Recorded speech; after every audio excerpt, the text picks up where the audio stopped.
പാർലിക്കാട് നടരാജഗിരി ശ്രീ ബാലസുബ്രഹ്മണ്യ ക്ഷേത്രം പ്രതിഷ്ഠാ ശതാബ്ദി ആഘോഷ സമാപന സമ്മേളനം SNDP യോഗം ജനറൽ സെക്രട്ടറി വെള്ളാപ്പള്ളി നടേശൻ ഉദ്ഘാടനം ചെയ്തു.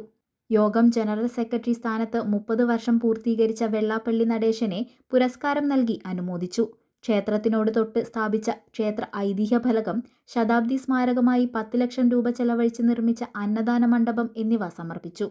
നിർമ്മാണത്തിന് തന്റെ കുടുക്ക സമ്മാനിച്ച വടക്കാഞ്ചേരി ക്ലേലിയ ബാർബിയേറി ഇംഗ്ലീഷ് മീഡിയം സ്കൂളിലെ 2ാം ക്ലാസ് വിദ്യാർത്ഥിയും കുറാഞ്ചേരി കുടുക്കക്കുന്നേൽ ബിജു രേഷ്മ ദമ്പതികളുടെ മകനുമായ ആത്മാനന്ദിന് ഭക്ഷണം വിളമ്പിയായിരുന്നു സമർപ്പണം. SNDP Thalappilly union president MS Dharmarajan അധ്യക്ഷനായി. പ്രീതി നടേശൻ അനുഗ്രഹ പ്രഭാഷണം നടത്തി. Union secretary TR Rajesh, VV Sivadasan, MK Babu, KV Ravi, PG Binoy, Anitha Sasidharan, PM Dasan, Majeesh Veloor, Sheeba Viswanathan, Binu, Sasi, Nikhil എന്നിവർ സംസാരിച്ചു.